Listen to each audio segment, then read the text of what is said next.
Forced to Game 6 after that big W last night. Bad news for the Lakers. In the fourth quarter, AD leaves the game in a wheelchair after taking an unintentional elbow to the face during a rebound. After the game, Darvin Ham said AD, quote, seems to be doing really good already. AD was seen walking out of the stadium.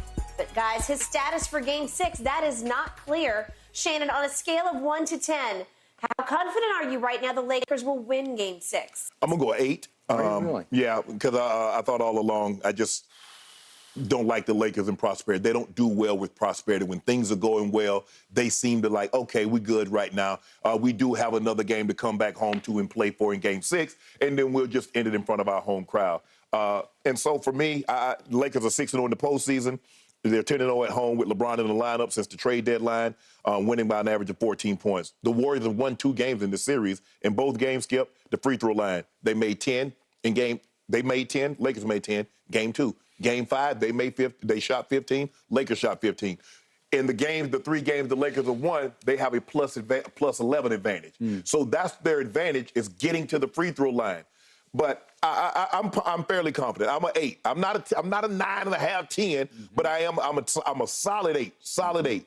I'm just looking for the last couple of games we've seen LeBron be very, very passive early, and AD got up to the roaring start.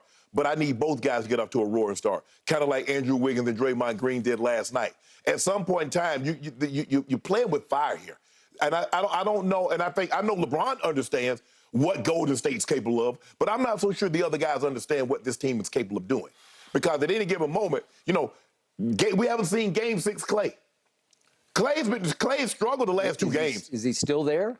He's got still it in exist? Yeah, we saw him in Game 2. We saw 8 threes. So we know he still has it. Maybe it's not like Steph 2 shot the ball extremely well. Steph was 3 of 11 from 3. Agreed. Yeah, he hit that bomb. He hit the bomb 3 to get him really going. Yep. And he hit the one right before the half. He did. But he struggled shooting the 3 ball. Agreed. So, and we know just at a given game, Skip, both of these guys can go get you 6, 7, 8, 9 threes in a game. Yep. And then if they get you 7, 8, 9 threes, and both of them do that, there ain't nothing the Lakers can overcome that. That's a fact. So I'm a solid 8. The Lakers need to come out. I would let Rui get a little bit more run. I would. For whatever reason, I mean, he's not getting the minutes that he got in Memphis. Maybe there's the matchup problem there. They stuck with that small lineup. That seems to be giving the Lakers a little bit of a problem. Yep. Because it does space the floor. It pulls Anthony Davis away from the basket. Yep. But they've got to find a way to put pressure to attack the rim, especially when Golden State's playing that small lineup, because Draymond Green is not a rim protector. They need to attack the rim. All right. My confidence level for your Los Angeles Lakers going into tomorrow night on a scale of 1 to 10 is a 6. We did a question yesterday in which we asked, what shot would you give Golden State right here, right now, that's 24 hours ago, Right. of coming back from 3-1 down? Right. You went 2% milk chance. Yeah.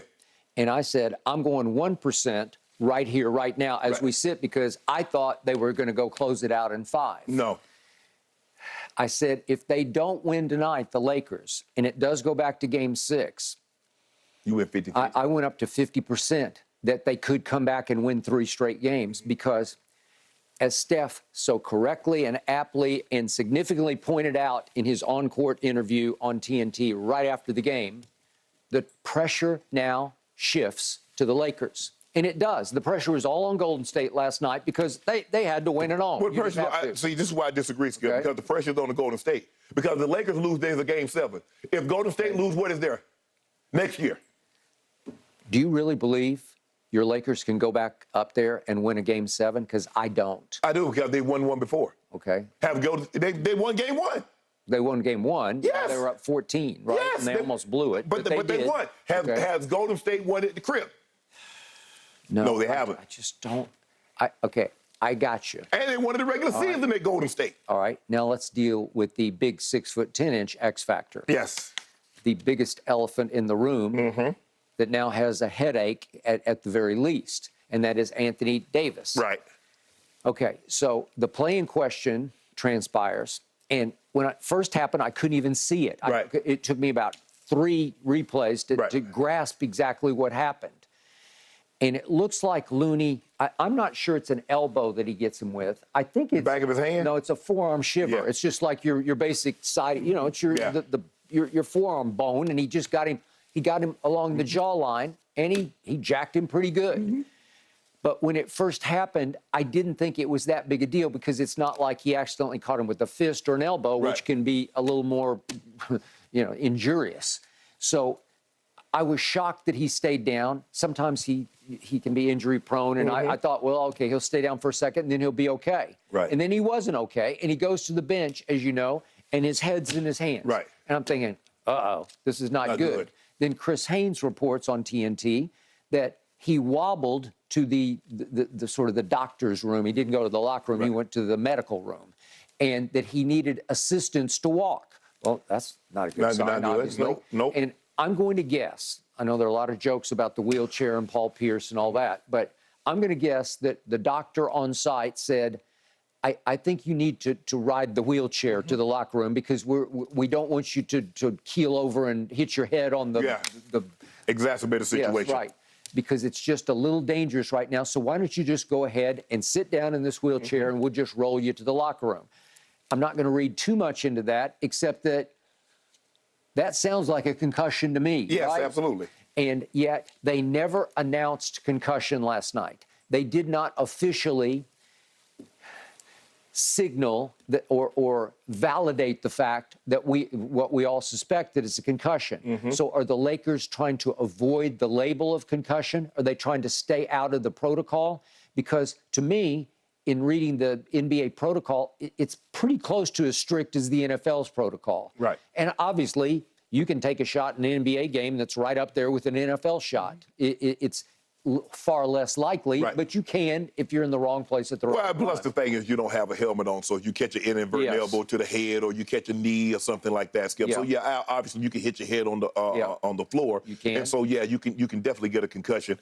And I agree with you, Skip. When I first saw that, I just thought, the guy swung his hand back, and I was like, damn, AD, you stand up. And then when he didn't come back, I'm like, well. And then when I saw him getting up, but when I saw him get up, I said, well, he ain't coming back.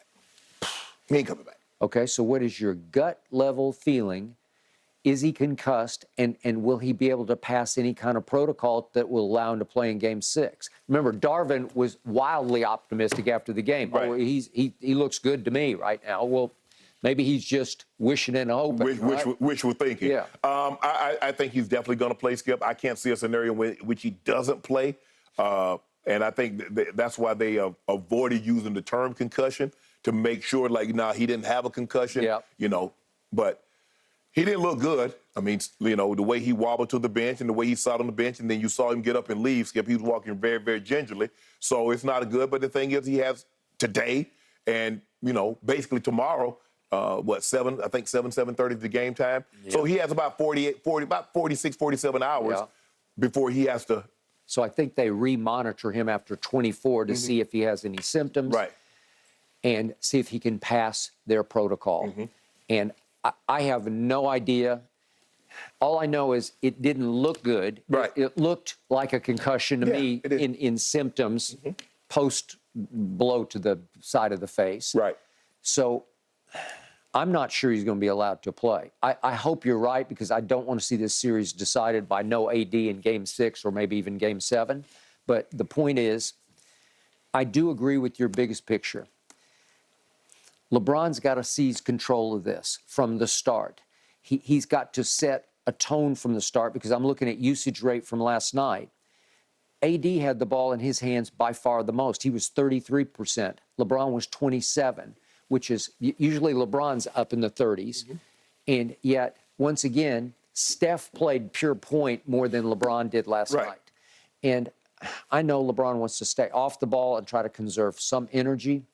Okay, now, to me, this is do or die. I know you say, oh, we can go up there and win. I just don't. I don't feel. But here's the thing, Skip. If you notice, anytime LeBron tries to bring the ball up, Andrew Wiggins picks him up 94 feet. He does. He's trying to They're make trying it to work. wear him out. He's trying to make him Wear him out. expend as much energy as he possibly can. So that's why you see Lonnie Walker. That's why you see D'Lo. You see Austin Reeves. Even AD will bring the ball up because they don't want LeBron to spend that kind of energy up and down, every time bringing the ball up. Yeah. But once they get the ball past half court, LeBron's going to have to demand the ball, and he's going to have to go put pressure on Wiggins. He's going to have to put pressure on Wiggins. It's really that simple, and he's going to have to play probably his best game of the postseason because he hadn't had he's only had a handful of games, Skip, in which he scored 25 or more points. I think it's, 3 times where he had 25, 25 last night. You're talking about LeBron. LeBron. Okay, I looked this up this morning. I think you had this the other day, but to go back to 30 or more, you have to go all the way back to Game 5 of the bubble finals against Miami. Right.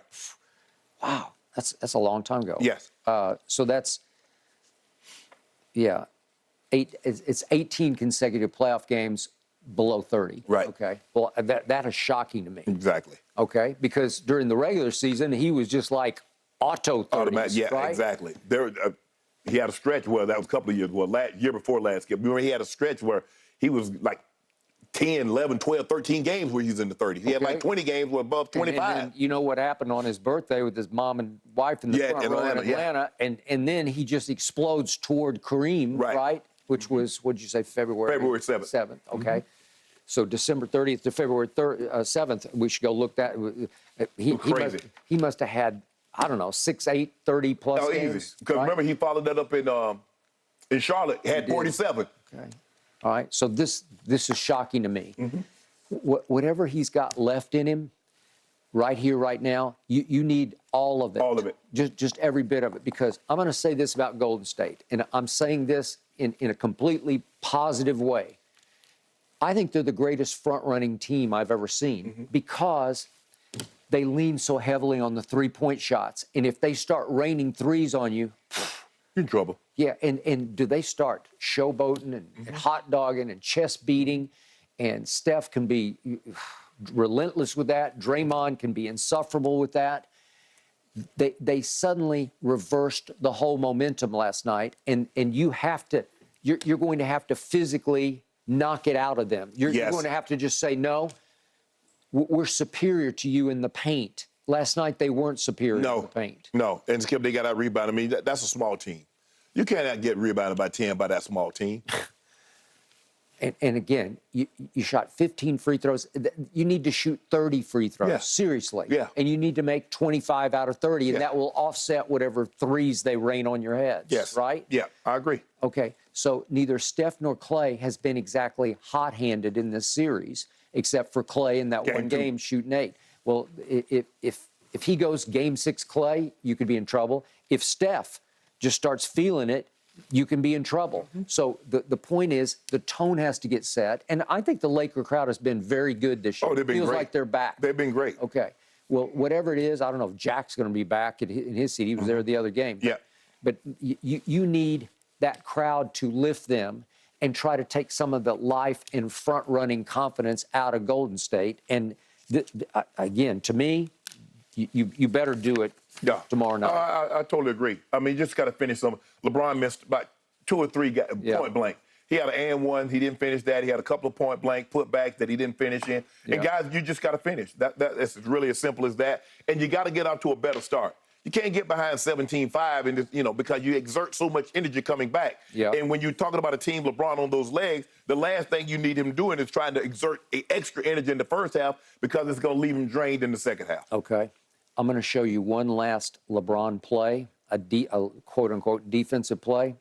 And if I'm Darvin, I'm going to show this to LeBron. I might not do it in front of the team, but I just show it to him today and just say, you're better than this. We need more. This is 7:34 left in the game, and it's Gary Payton Jr. Just goes right through LeBron. And I thought LeBron would challenge it because I would too. Just challenge it. What? And not only does he not challenge, then he just gives him a little bump, like it's like a silly bump. Like, it's half-hearted. I don't care. I don't even want to do this.